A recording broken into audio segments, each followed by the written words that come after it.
여러분 안녕하십니까? 오늘도 참으로 기쁜 날입니다. 주께서 평안으로 넘치게 해주시기 바랍니다. 저는 오늘 데살로니가전서 5장 17절의 말씀을 가지고 쉬지 말고 기도라는 제목으로 은혜를 나누고자 합니다. 예수를 믿는 사람이든지 믿지 않은 사람이든지 갑자기 어려움을 당하면 아이고 하나님 나 좀 살려주십시오 하는 말이 저절로 나옵니다. 그러나 정말 하나님께 기도할 수 있는 사람은 하나님의 아들 예수 그리스도를 구주로 모신 사람뿐입니다. 그 이외에는 하나님께 기도할 자격이 없습니다. 예수님께서는 내가 곧 길이요 진리요 생명이니 나로 말미암지 않고는 아버지께로 올 자가 없다고 말씀하셨기 때문에 예수님을 구주로 모신 하나님의 자녀만이 아버지 하나님께 기도할 수 있습니다. 이와 같이 우리 예수 믿는 사람만이 기도를 통하여 하늘 문을 열 수도 있고 닫을 수도 있는 것입니다.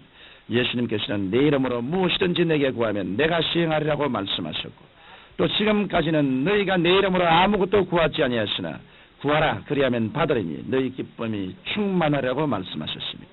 그러므로 우리들은 때를 얻든지 못얻든지 예수 그리스도 이름으로 기도해야 합니다. 그러면 기도가 우리의 생활 속에 왜 그토록 중요하며 왜 항상 기도해야만 할까요?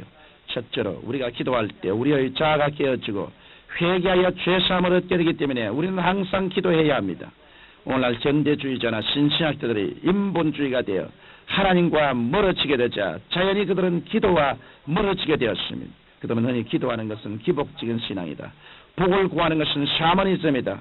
우리는 성숙한 사람들이기 때문에 어린아이와 같이 하나님께 밤낮 부탁하며 달라고 할 필요가 없다고 말합니다.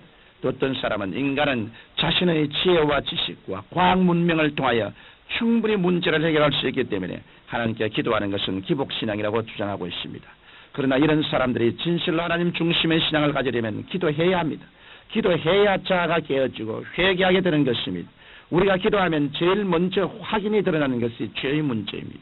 우리가 기도하기 위해 하나님 앞에 엎드리면 성령께서 하나님께 불순종하고 불신앙한 것을 깨우쳐 주시고 따라서 우리는 그 죄를 고백하고 자복하게 되는 것입니다. 기도하지 않을 때는 죄를 고백하거나 자복하지 않습니다. 그 때문에 우리의 심령을 깨끗이 씻기 위해서는 늘 기도해야만 하는 것입니다. 죄는 우리가 하나님과 교통하는 것을 가로막습니다. 이것은 마치 자식이 부모에게 거역하면 자식은 자식이지만 부모와의 참된 교통이 끊어지는 것과 같은 이치입니다. 우리가 예수님을 구주로 믿어 거듭나고 하나님의 자녀가 되었을지라도 우리의 자아가 그대로 살아서 하나님께 죄를 지으면 하나님과 교통할 수 없는 것입니다. 성경 이사야서 59장 1절로 2절에 여호와의 손이 짧아 구원치 못하심도 아니요 귀가 둔하여 듣지 못하심도 아니라 오직 너희 죄악이 너희와 너희 하나님 사이를 내었고 너희 죄가 그 얼굴을 가리워서 너희를 듣지 않게 하심이라고 말씀하고 있습니다. 이와 같이 우리가 죄를 가지고서 하나님께 아무리 부르셔봤자 소용이 없습니다. 그러므로 우리는 기도함으로써 자아를 깨뜨리고 죄를 정복하여 늘 깨끗한 심령으로 하나님과 교통할 수 있어야겠습니다. 둘째로 기도는 하나님과의 영적 대화이기 때문에 우리는 항상 기도해야 합니다.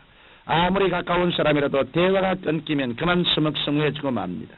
요사이 이혼율이 급증하는 것은 부부지간에 대화가 끊겼기 때문입니다. 요사이 문제가 많이 생겨나는 것도 부모가 너무 바빠서 자녀와의 대화가 끊기고 집이 기숙사처럼 되어버리기 때문입니다. 마찬가지로 우리가 하나님 아버지와 기도를 대화하지 않으면 하나님과의 원만한 관계가 이루어질 수 없는 것입니다. 그러므로 우리는 항상 아버지 하나님과 기도로 대화해야 합니다. 우리가 기도를 해야 마음이 훈훈해지고 하나님 아버지의 자비하신 모습이 우리 마음속에 가득해지며 하나님의 평화가 영광이 넘치게 됩니다. 이 세상의 부모님들도 마찬가지입니다.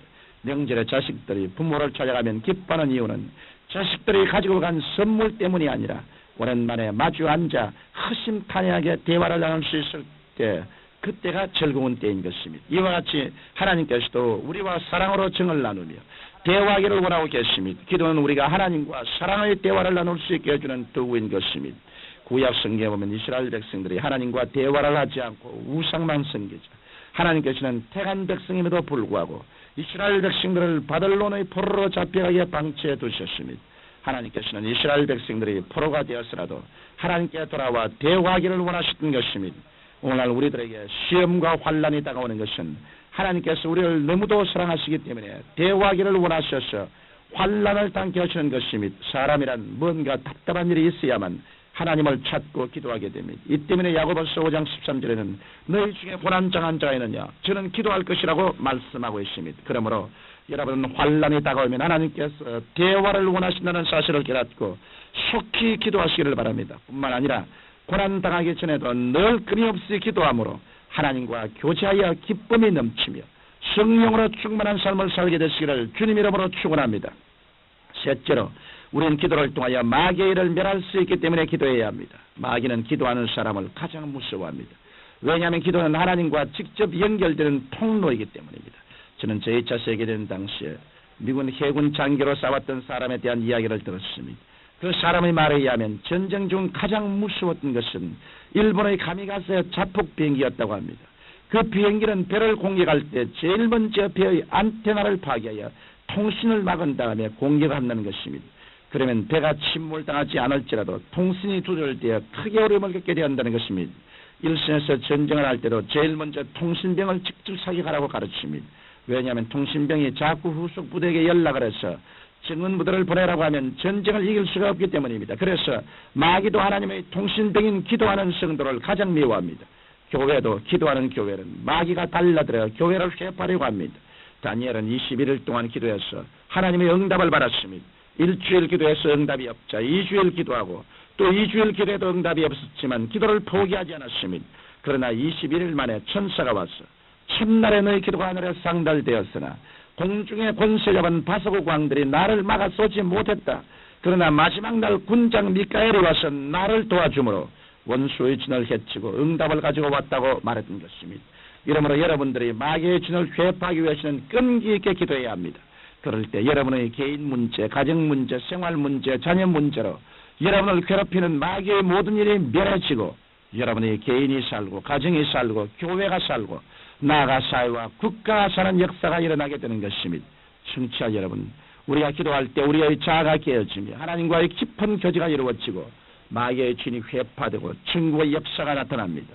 뿐만 아니라 기도는 기도하는 사람에게 하나님께서 하늘문을 열 수 있는 열쇠를 주십니다. 그래서 우리가 기도로 땅에서 매면 하늘에서 매일 것이요 땅에서 풀면 하늘에서도 풀릴 것입니다.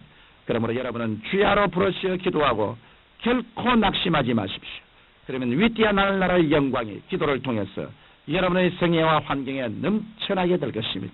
사랑하신 아버지 하나님, 우리에게 기름 부어주셔서 기도할 수 있는 힘을 주시옵소서. 기도를 잃어버리면 우리의 신앙은 힘을 잃어버리고 물러갑니다.